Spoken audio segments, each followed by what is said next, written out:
Boa noite, pessoal. Vamos lá? Vamos começar a correção agora aqui da parte de direito administrativo. Meu nome é Rafael Espierre. Vamos começar agora a correção das questões, como está aqui no quadro, ó. 61, 62, 71 a 74 de direito administrativo. Vamos nessa? Repara aí comigo. Primeira questão, a 61, diz que os cargos em comissão e as funções de confiança podem ser preenchidos por livre escolha da autoridade administrativa. Até aí, cara, estava certinho. Né? Só que ele pegou aqui no finalzinho, ó, entre pessoas sem vínculo com a administração pública. Não é bem assim, não. A questão está errada. Tá? Está errada nessa parte final. Você pode, inclusive, sublinhar. Ó, entre pessoas sem vínculo. Você vai lembrar que o artigo 37 da Constituição Federal, você vai anotar aí do ladinho para corrigir, qualquer resultado diferente disso, você pode recorrer. Tá? O artigo 37, no inciso 5, diz que as funções de confiança são reservadas exclusivamente para detentores de funções já na administração pública, funções efetivas. Ou seja, você há de ser servidor para só daí poder adquirir uma função de confiança. Nesse contexto a questão ficou errada, correto? Então você vai colocar aqui, ó, função de confiança só efetivos. Beleza? Então a questão fica errada por isso. Rafael, e os cargos em comissão? Eles podem ser providos por aqueles que não tenham vínculo efetivo com a administração? Esses podem. Só as funções de confiança que vai exigir que o cara tenha vínculo efetivo. Aí, tudo bem. Então fica assim, ó, função de confiança, só efetivos. Cargo em comissão, aí tudo bem. Na forma da Constituição, pode ser providos por efetivos ou não efetivos. Tudo bem? Vamos para a próxima, então. Gabarito da 61, errado. 62. Membros de poder, detentores de mandato eletivo, ministros de Estado e secretários estaduais e municipais serão remunerados exclusivamente por subsídio, fixado por ato administrativo de responsabilidade da mesa diretora. Aí tem um equívocozinho, hein? Eu vou terminar de ler a questão, mas eu vou apontar o erro. Ó. Ato administrativo de responsabilidade da mesa diretora. Ou do chefe de cada poder. A Constituição Federal, ela já permite concluir que aí já tem um erro. O erro está aqui, ó. Constituição Federal, artigo 37, inciso 10, combinado com o artigo 39, parágrafo 4º. Nesse dispositivo é exigido lei específica. Como dizia, lei específica. Veja que o examinador, ele apontou um dado equivocado. Quando ele diz por ato administrativo, você pode sublinhar aí, ó, ato administrativo, não. Tem que ser por lei específica. Então aí tudo bem, subsídio depende de lei específica. Tá? Lei específica para fixar subsídios. Ok? Então, questão errada. Vou terminar de ler, mas a explicação basicamente do erro está por aí. Vamos ler o restante. A remuneração dos servidores públicos, entretanto, só pode ser fixada ou alterada por lei específica, veja aqui está certo, né? Observar a iniciativa privativa em cada caso. Quer dizer, depois do ponto está certinho. Mas essa mesma regra da lei específica exigida para os servidores também é exigida para os mandatários que possuem o subsídio, né, no lugar da remuneração. Então o subsídio também será fixado por lei específica. Daí o equívoco da questão. Estão acompanhando? Tranquilo aí? Então vamos nessa. 62, questão errada. Tá? Por esses motivos. A questão 71, ela vai falar de controle da administração. Vamos analisar aí.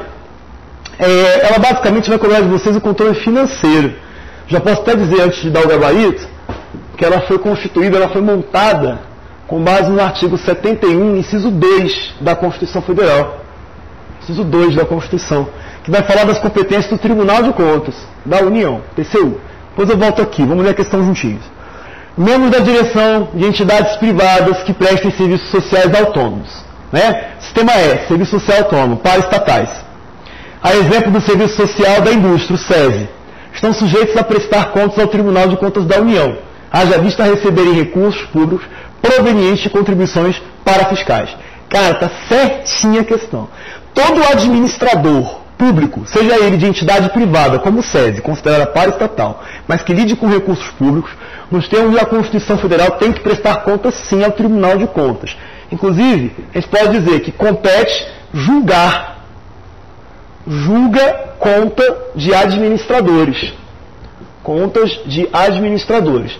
Isso aqui, evidentemente, é para evitar eventuais enriquecimentos ilícitos por parte desses camaradas que lidam com recursos públicos. Então, você pode, caso queira, acrescentar a Lei 8.429/92 no seu artigo 13, que vai exigir a prestação de contas anual. Então, por isso, o Tribunal de Contas tem sim parâmetro de julgamento dessas contas, somando aqui o dispositivo da Constituição, aquele dispositivo artigo 13 da Lei de Improbidades Administrativas. Veja que aqui o examinador não cobrou a Lei de Improbidade. Ele cobrou basicamente o texto da Constituição. A quem compete, Tribunal de Contas, processar e julgar as contas dos administradores que lidem com recursos públicos, como retratou a questão 71. Então, item certinho, o que vier contradizer isso está errado. Então, você pode recorrer, tá? Então, gabarito da questão, como está aqui, aliás, vou colocar aqui ainda, item certo. Fechou? Vamos para a próxima, então. Questão 72. Os atos administrativos estão sujeitos ao controle judicial. Para um pouquinho. Isso daí também é matéria de controle da administração pública. Está falando de controle judicial sobre os atos administrativos praticados. Todos vocês vão recordar que os atos administrativos são controlados pelo Poder Judiciário no que diz respeito a ilicitudes. A gente vai entender então que os atos administrativos se submetem a controle judicial em termos de ilicitudes. Correto aqui? Vamos avançar na questão. No entanto, tal controle não autoriza que o juiz, em desacordo com a vontade da administração, se substitua ao administrador, determinando a prática de atos que entender convenientes e oportunos. Cara, certinha a questão. Ela está querendo dizer o seguinte, ó. Regra geral, Constituição Federal, artigo 5º dos direitos fundamentais, né, são bem básicos que a gente estuda no direito constitucional. No artigo 5º, inciso 35, vai prever o princípio da inafastabilidade da jurisdição.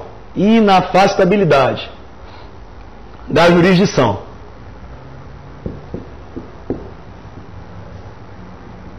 Ok. Nesse contexto, diz a questão seguinte, que os atos administrativos se submetem a controle judicial. Então, se o ato administrativo é ilícito, se você entende como lesado por esse ato, diz a Constituição, lesão ou ameaça de lesão a direito não escapará de apreciação judicial.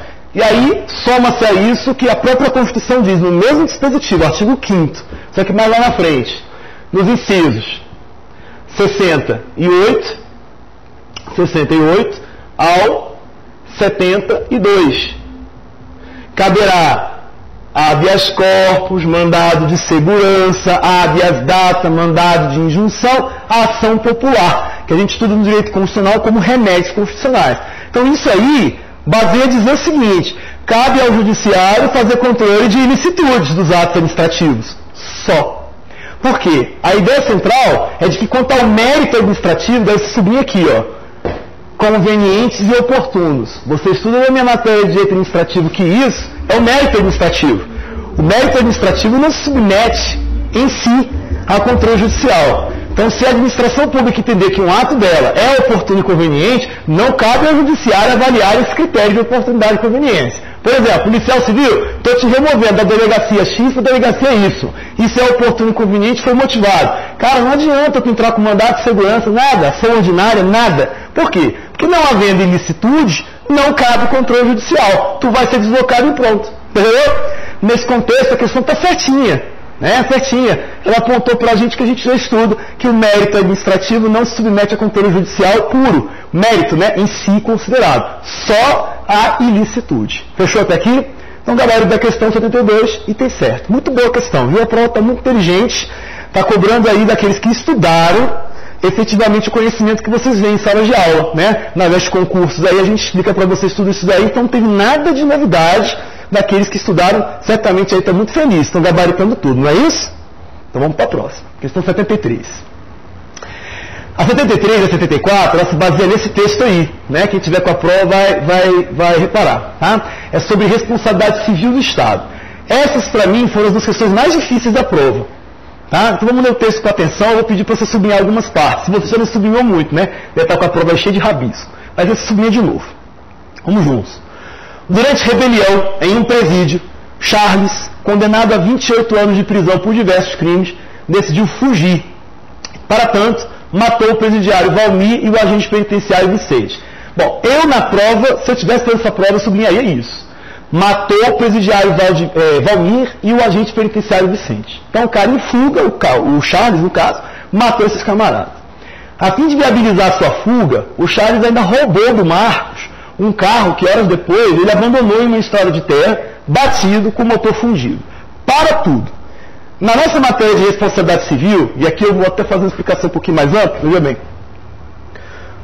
A explicação que eu vou dar aqui para vocês, ela acaba abrangendo os dois itens, né, as duas questões agora.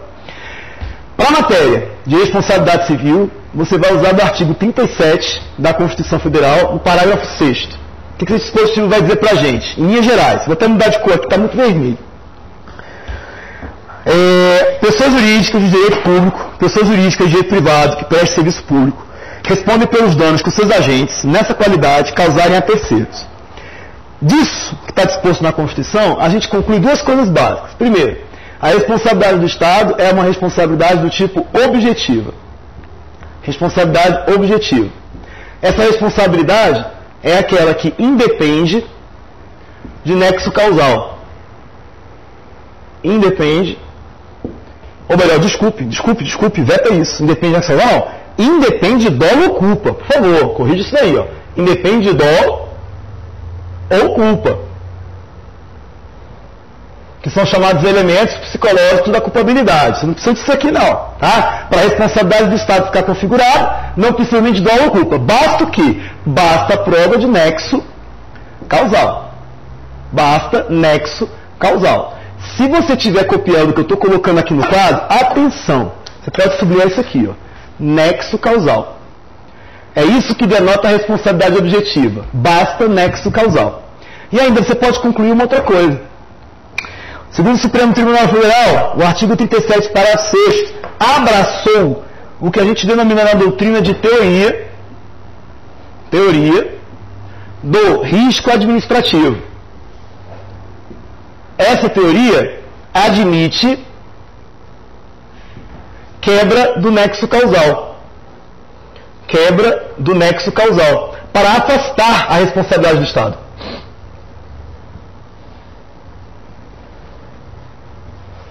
Para afastar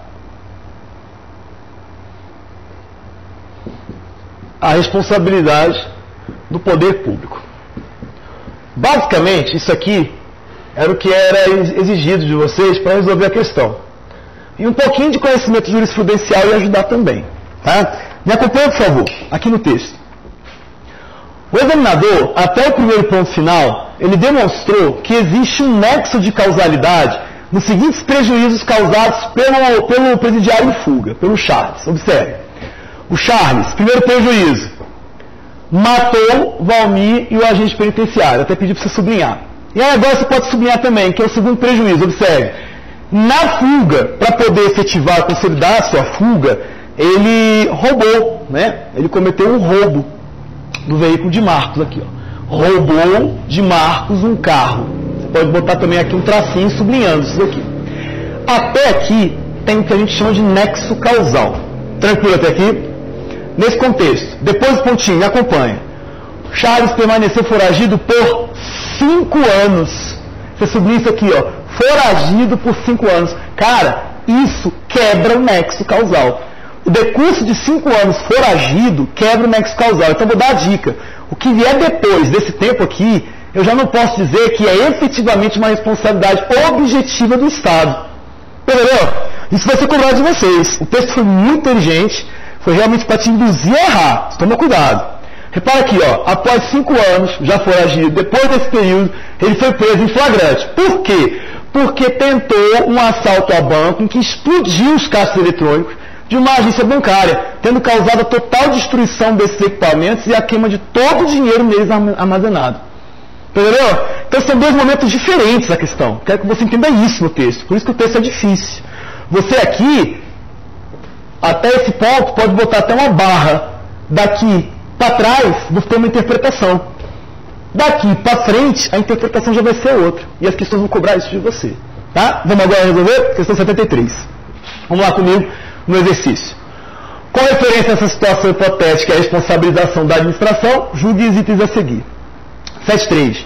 Se as famílias de Valmir e Vicente decidirem pleitear a indenização ao Estado, terão de provar, além do nexo de causalidade, a existência de culpa da administração. Errado. Não haverá necessidade da comprovação da existência de culpa da administração. Por quê? Porque nesses casos você vai aplicar a responsabilidade objetiva. Rapaz, mas não entendi isso não, ué. Não foi o Charles que causou a morte daqueles agentes, né? Na verdade, do presidiário lá, do colega presidiário e do agente penitenciário? Foi. Contudo, a jurisprudência do STF, ela já está pacificada nesse sentido. Que as omissões dentro de presídios são responsabilidade do Estado, sim. Você tem, inclusive, recursos extraordinários já decididos pelo STF nesse sentido. Você pode tomar nota disso daí, ó. A questão ficou errada, tá? A questão ficou errada. Daí você pode colocar como observação, ó. Vide, recurso extraordinário, 594, 902, Distrito Federal. Se você quiser também, você pode colocar outro, que é o recurso extraordinário, 418, 566, Paraíba. Repara como é fácil. Segundo o STF, a responsabilidade por esses prejuízos causados em penitenciárias acomete ao Estado responsabilidade objetiva e não responsabilidade subjetiva. Aí você vai voltar aqui comigo, ó. Responsabilidade objetiva é a que independe de dolo ou culpa. Basta o nexo causal. Entenderam? Tranquilo? Só um último detalhezinho. O que esse camarada do SESC queria de você na prova? Queria te sacanear. Repara por quê. Você concorda que todo esse incidente narrado na questão foi por força de uma omissão do Estado? Omissão. Você lembrou, né? Lembrou, mas não marcou isso.